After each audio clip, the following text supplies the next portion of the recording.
Hello and welcome to Ellen Ruth Soap. I'm Ellen here, and I'm not in front of the camera. I'm getting right into this because I want to get rolling on this wonderful soap. Today I am making peppermint candy soap from Crafter's Choice. Oh, and it smells good. It smells like candy canes. So the plan is I'm going to pour a layer in the bottom. I'm going to use my little frosting comb to layer the top, and we'll do a swirl. I also have some piping bags. I'm going to pipe a little frosting on top. For the colors today, I have my red mixed here. I have a matte Americana oxide from Crafter's Choice that I have mixed with this crimson red, and it's kind of sparkly. So that is what I have for my red color in my peppermint candy. And then dispersed in some water here, I have titanium dioxide for the white portion. And in my oils, I have organic colloidal oats, kale and clay, and some coconut milk powder. That's what's going on in here. My lye solution has tussa silk and sodium lactate to firm up the bars. So I'm going to wait for everything to cool down to room temperature and come back and we will make some peppermint candy soap. All right, I've got everything cooled off to nice room temperature. And here is my sodium lactate and silk in distilled water lye solution that I'll go ahead and pour in here, and I'm going to hand stir so that I have a little bit of time here to split off and do all my color combos that I want to do with the red and the white. And I do have an extra piping bag set off to the side. If I have extra piping left over, I can just make some flowers for a later time. So I made a rather big batch for the mold I'm using today, kind of anticipating that I'll get some leftovers for flowers. I've been wanting to do that, work on my piping, and so we'll see how that all goes. I do have the fragrance in here already, that peppermint candy, and boy, that is a sweet smell. Quite literally, it smells sweet and minty and everything that a candy cane should smell like. Alright, trying to just get this all blended in and brought to emulsion. And again, you can tell it's at emulsion if you stop stirring and you see any oil at the top, like I'm seeing here, it's not ready. So actually I'm going to get my whisk in here. And that is looking good. So I'm going to pull over my container. Now I have about 4 liters here, a little more, so I'm going to do about 1.5 liters in this container, which I love these poly short form pictures. There's a link below because they have the measurements on them, and so you can kind of, you know, get a good estimate, a pretty decent estimate of what you're dealing with for volume. So let me pour this here. And I can't see the measurements. There we go. I need to be able to see. Okay. We'll call that for the red. Oops, making a mess. To this big batch, I'm going to add my titanium dioxide that I have. There we go. We'll just let that sit for a minute, and to here we're going to add my beautiful combination of red.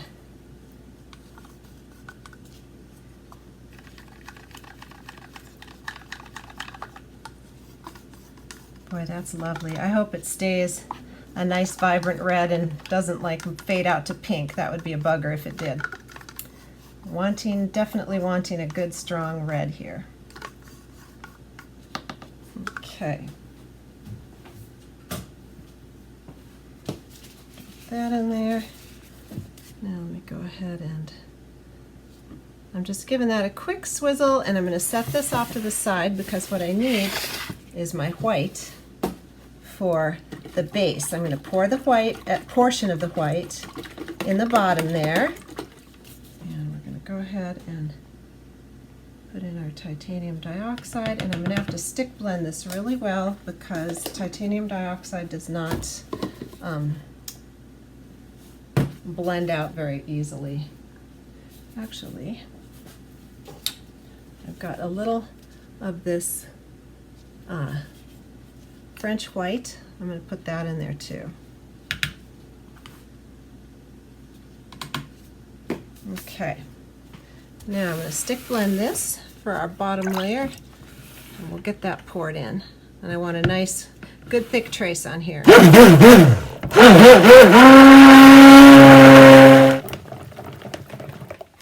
Okay, I'm going to hop this over here.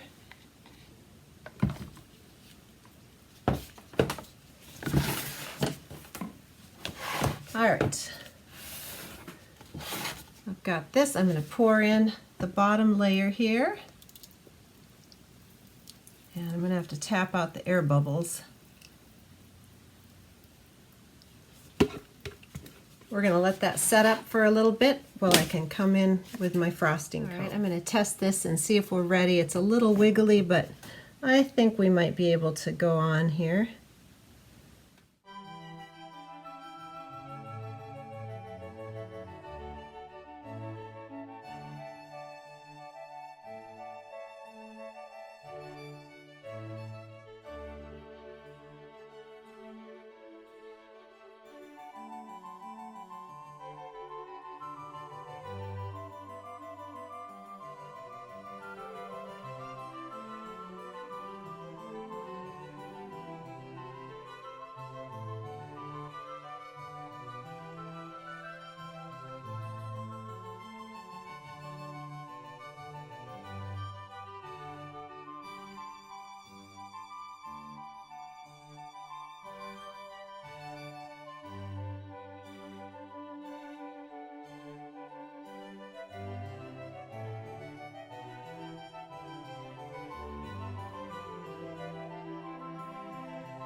All right, I am ready to get in here and start stamping up these awesome peppermint candy soaps. I'm so tickled with how these turned out, and they smell divine.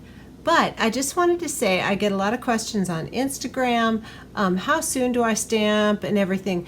I made these yesterday afternoon. I cut them this morning, so it was about 18 hours later. I let them sit after I cut for a few hours. This is the afternoon where I'm at, so it's probably been about 4 hours since I cut these, just to let the surface dry.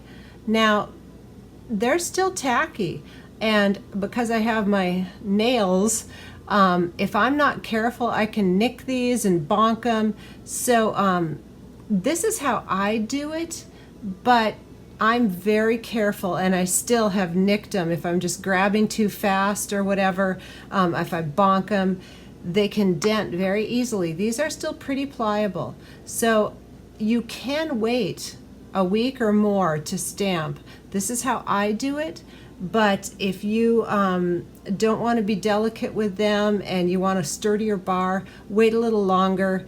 But this works out for me. I like to, I kind of am in the mind space. I like to get them stamped up, set on the curing rack, and move on to my next soap. That's how I like to do it. That's just the way I roll.